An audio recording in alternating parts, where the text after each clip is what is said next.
Daily line के news file bulletin में आपका स्वागत है। मैं हूं किरण। इस बुलेटिन में हम आपको बताएंगे कि राहुल गांधी ने बीजेपी और पीएम मोदी पर निशाना साधते हुए क्या कुछ कहा, और बताएंगे कि सीएम योगी ने कुरुक्षेत्र में चुनावी रैली को संबोधित करते हुए कांग्रेस के खिलाफ क्या जुबानी तीर छोड़े। इसके साथ ही आपको जानकारी देंगे कि जेल में बंद कैदियों के साथ जाति को लेकर सुप्रीम कोर्ट ने क्या फैसला सुनाया है। लेकिन उससे पहले नजर आज की हेडलाइंस पर। राहुल गांधी ने बीजेपी और पीएम मोदी पर साधा निशाना, कहा हरियाणा में छोटी छोटी पार्टियों को वोट मत देना, ये बीजेपी की ए, बी और सी टीम है। कुरुक्षेत्र में जमकर गरजे सीएम योगी, कांग्रेस को कहा आज का महिषासुर, पहले की सरकारों में होते थे दंगे। सुप्रीम कोर्ट का बड़ा फैसला, कहा जाति के आधार पर कैदियों के साथ नहीं किया जा सकता भेदभाव, सभी राज्यों को दिए जेल मैनुअल में बदलाव करने के निर्देश। सुप्रीम कोर्ट ने ईशा फाउंडेशन के खिलाफ जांच पर लगाई रोक, कहा अपनी मर्जी से आश्रम में रह रही दोनों बहनें, पिता ने बंधक बनाकर रखने का लगाया था आरोप। हिजबुल्लाह चीफ को कल किया जाएगा सुपुर्दे खाक, अयतुल्ला अली खामेनाई पढ़ाएंगे जनाजे की नमाज, भारी भीड़ पहुंचने की आशंका। चर्चा करेंगे खबरों की विस्तार से। रुक करेंगे पहली खबर की ओर। हरियाणा विधानसभा चुनाव के लिए प्रचार का आज आखिरी दिन रहा। इसके साथ ही कांग्रेस नेता राहुल गांधी की संकल्प यात्रा का भी आज अंतिम दिन रहा। इस दौरान राहुल गांधी हरियाणा के मुस्लिम बाहुल्य क्षेत्र नूंह पहुंचे। नूंह को कांग्रेस का गढ़ माना जाता है।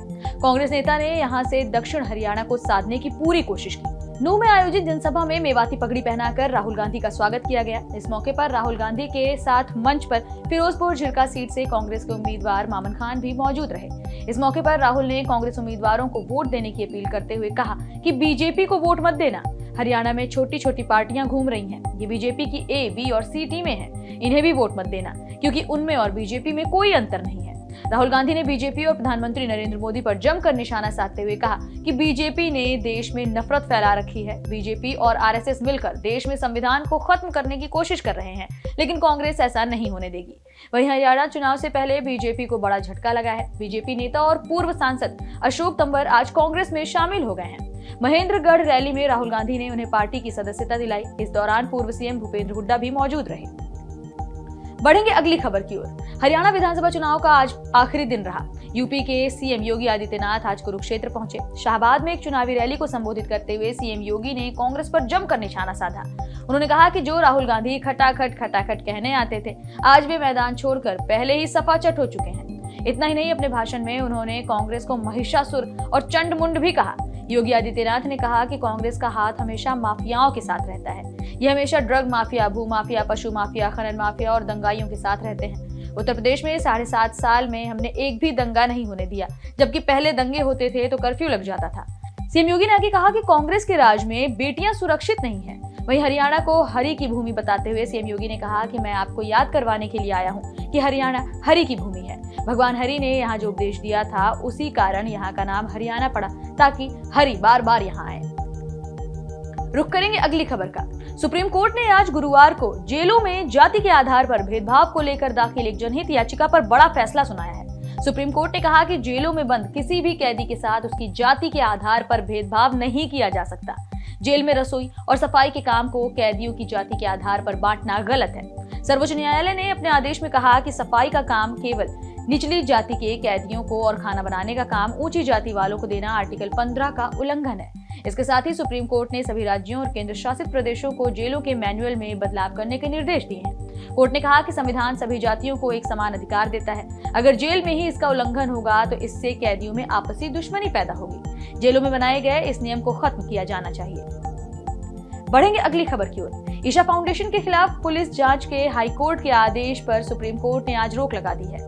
30 सितंबर को मद्रास हाईकोर्ट ने पुलिस को ईशा फाउंडेशन से जुड़े सभी क्रिमिनल केसों की रिपोर्ट पेश करने के आदेश दिए थे। इस आदेश के अगले दिन यानी 1 अक्टूबर को करीब 150 पुलिसकर्मी ईशा फाउंडेशन के आश्रम में जांच करने पहुंच गए। वहीं मद्रास हाईकोर्ट के आदेश को सदगुरु ने सुप्रीम कोर्ट में चुनौती दी। सदगुरु जग्गी वासुदेव ईशा फाउंडेशन के संस्थापक हैं। सदगुरु की याचिका पर सुनवाई करते हुए सुप्रीम कोर्ट ने आज फैसला सुना दिया है। सीजेआई डीवाई चंद्रचूड़ ने कहा कि आप सेना या पुलिस को ऐसी जगह दाखिल होने की अनुमति नहीं दे सकते। सीजेआई ने कहा कि दोनों लड़कियां 2009 में आश्रम में आई थीं, वे अपनी मर्जी से वहां रह रही हैं। फैसला सुनाने से पहले सीजेआई डीवाई चंद्रचूड़ ने दोनों महिला सन्यासियों से अपने चैम्बर में बातचीत भी की।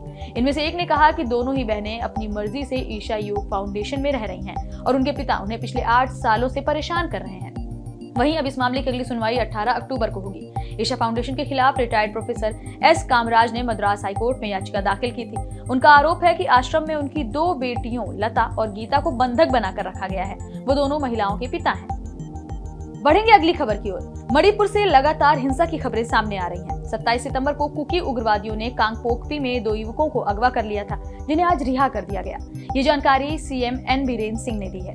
सीएम ने बताया कि दोनों युवक पुलिस की कस्टडी में हैं। जानकारी के मुताबिक मणिपुर यूनिवर्सिटी से एमए कर चुका एक युवक अपने 2 दोस्तों के साथ सेना में भर्ती होने के लिए इम्फाल वेस्ट जिले के न्यू कैथलमैन भी गया था, जहां कुकी उग्रवादियों ने तीनों को किडनैप कर लिया। इनमें से 2 युवकों को कुकी उग्रवादियों ने आज रिहा किया है।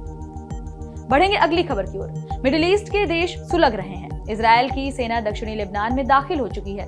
इजरायली सेना लेबनान में जमीनी और हवाई दोनों स्तर पर हमले कर रही है। हिजबुल्लाह भी इजरायल के हमले का जवाब दे रहा है। हिजबुल्लाह ने उत्तरी इजरायल पर 100 से ज्यादा रॉकेट दागे हैं, जिनमें अब तक इजरायल के 8 जवानों की मौत होने की खबर सामने आई है। दूसरी तरफ इजरायल और ईरान के बीच में तनाव बढ़ता जा रहा है। अब किसी भी समय इजरायल की ओर से ईरान पर जवाबी कार्रवाई हो सकती है। इस दौरान कई बड़े देश इजरायल और ईरान पर नजर बनाए हुए हैं, जिनमें अमेरिका भी शामिल है। इसी बीच सीरिया के दमिश्क में इजरायल ने एक रिहायशी इमारत को निशाना बनाया, जिसमें हिजबुल्लाह चीफ हसन नसरल्लाह के दामाद हसन जाफर अल कासिर की मौत होने की खबर सामने आई है। इस हमले में लेबनान के 2 अन्य लोग भी मारे गए हैं। वहीं हिजबुल्लाह चीफ हसन नसरल्लाह का कल यानी शुक्रवार को अंतिम संस्कार किया जाएगा। ईरान के सुप्रीम लीडर अयातुल्ला अली खामेनाई शुक्रवार को जुमे की नमाज की अगुवाई करेंगे और हसन नसरल्लाह के जनाजे की नमाज भी पढ़ाएंगे। 27 सितंबर को नसरल्लाह की मौत के बाद अयातुल्ला अली खामेनाई पहली बार सार्वजनिक रूप से दिखाई देंगे। हिजबुल्लाह चीफ के खात्मे के बाद उन्हें सुरक्षित स्थान पर पहुंचा दिया गया था। फिलहाल इस बुलेटिन में इतना ही। देश और दुनिया से जुड़ी तमाम खबरों से अपडेटेड रहने के लिए बने रहिए डेली लाइन के साथ।